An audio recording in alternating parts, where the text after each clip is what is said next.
Very excited about this. That right there, Sterling K. Brown. He won an Emmy for his portrayal as Christopher Darden in The People vs. O.J. Simpson last year, and more recently for his role as Randall Pearson in This Is Us, and he joins us now ahead of tomorrow's premiere. All right, Sterling, more disappointing. What's up? Your beloved Rams moving back to L.A. or having your Emmy speech cut off by the orchestra? Oh boy,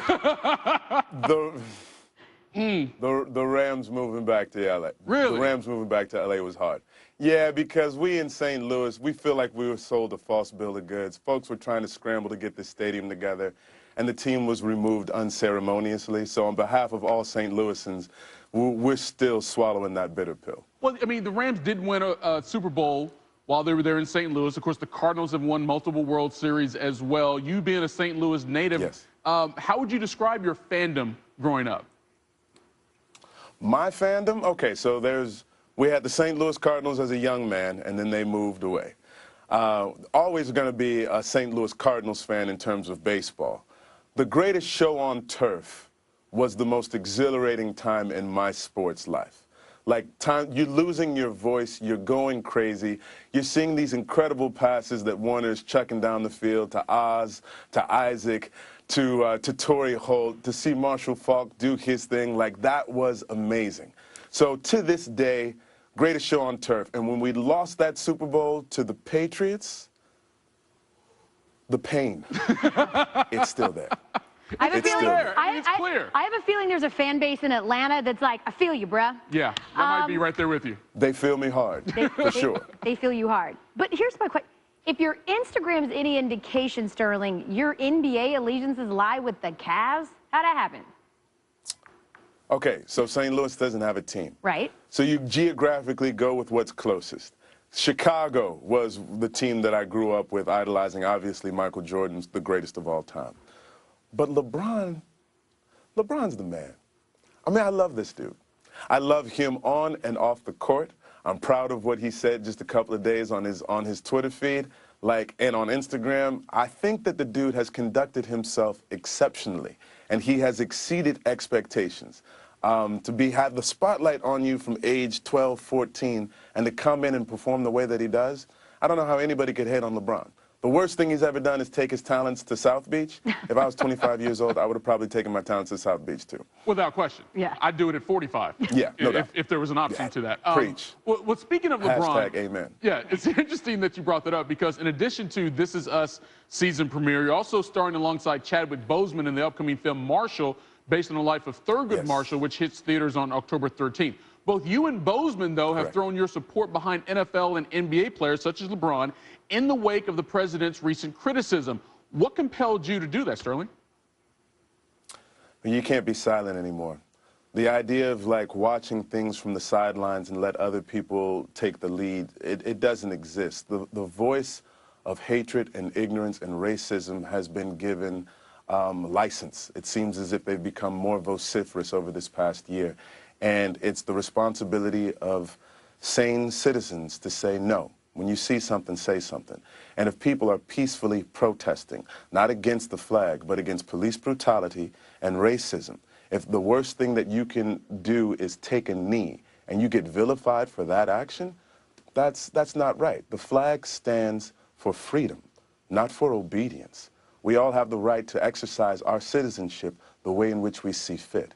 People need to have space to have intelligent debate and not vilified and just cast away for not thinking the same way that somebody else thinks.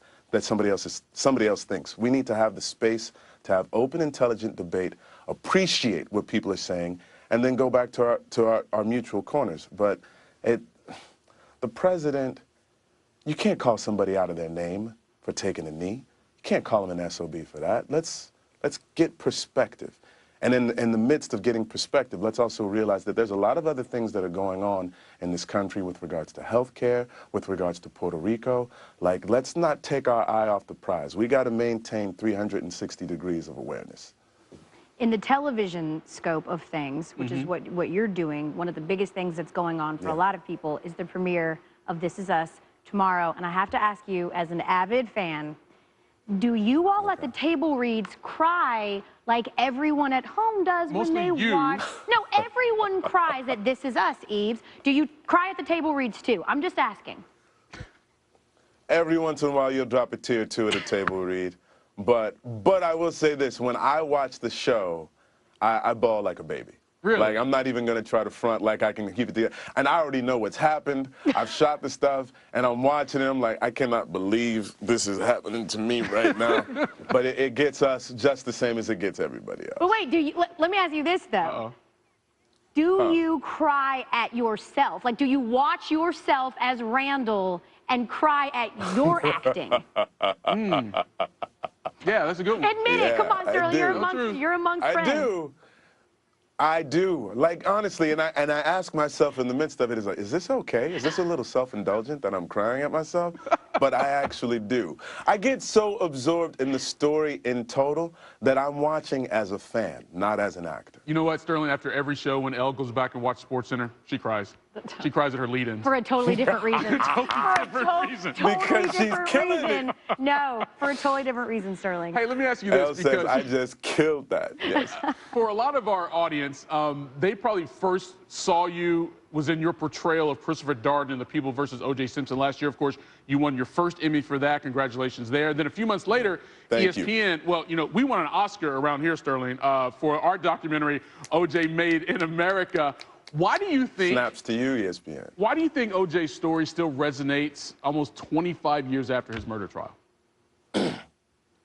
Man, it is so interesting because I think over the past few years, there's been a lot of ocular proof of police brutality in this country. And so the O.J. case took place 2 years after the Rodney King beatings. And I think at that time, America thought that that sort of thing was an anomaly. Like, yeah, I guess that happened in L.A. in 1992, but it can't be happening like that all the time. And we're seeing that it's happening with greater frequency than anyone would care to be aware of, right? So the fact that O.J. was this perfect sort of amalgam of a black man who had realized the American dream, who had crossed over to the point where he could say, I'm not black, I'm O.J., right?